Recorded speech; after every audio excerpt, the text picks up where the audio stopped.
What does it mean to be a samurai? What secrets lie behind this word? Is it a man in armor with a sword in his hand, or something more?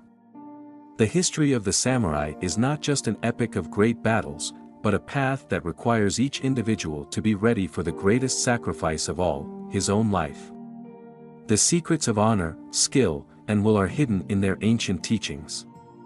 Let us dive into the world of the samurai, where every movement is not just a fight, but a philosophy, and death is mere.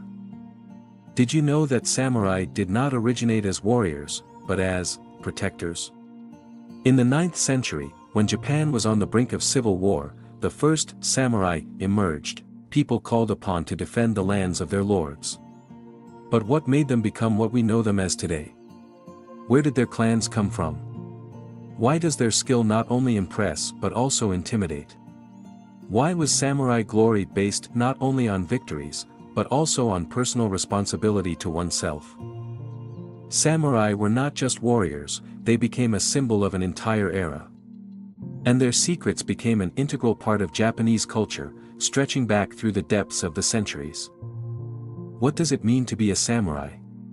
What secrets lie behind this word? Is it a man in armor with a sword in his hand, or something more? The history of the samurai is not just an epic of great battles, but a path that requires each individual to be ready for the greatest sacrifice of all, his own life. The secrets of honor, skill, and will are hidden in their ancient teachings. Let us dive into the world of the samurai, where every movement is not just a fight, but a philosophy, and death is mere. And have you ever wondered if the samurai were ready for the most terrifying of trials?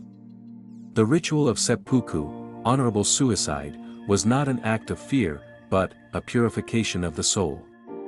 Could you bring yourself to do it? What would you choose, to die with dignity or to betray your honor? But what makes a samurai undefeatable? How is he able to strike down his enemy in the blink of an eye, without missing a single blow? The samurai's sword, the katana, is not just a weapon. It is an extension of his body, his soul. But do you know how long a samurai trains to become a master? And every time his sword meets an opponent, he is not simply fighting, he is fighting with himself. Or perhaps every battle is not just a fight for victory, but an internal struggle with one's own fear.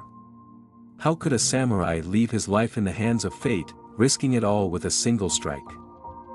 Samurai were not just warriors. Their art was not only in combat skills but also in wisdom. Did you know that a samurai could be a poet? Or a philosopher who wrote verses about life and death?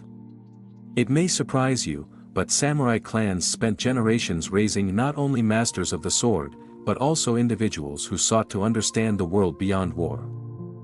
They were not just defenders of their lord. They were guardians of order, philosophers, rulers. And while most samurai were ready to die for their country, they also believed in higher principles. The question is, can their values inspire us today? What remains of the samurai today? Their armor and swords are long gone, and their era belongs to the distant past. But in reality, the samurai never left. Their spirit continues to live in us, in those who strive for excellence, in how we view honor and justice. Modern martial arts masters, such as those practicing kendo, continue the path of the samurai. And not just in training. In every movement, there is the breath of a discipline shaped over centuries. The only question is, are you ready to walk the path they began? Samurai teach us one important lesson: the true path is not the path of battles. It is the path of overcoming oneself. A path in which every step demands honesty, strength of spirit, and the willingness to be truthful with oneself. And the question is not how they died. The question is how they lived.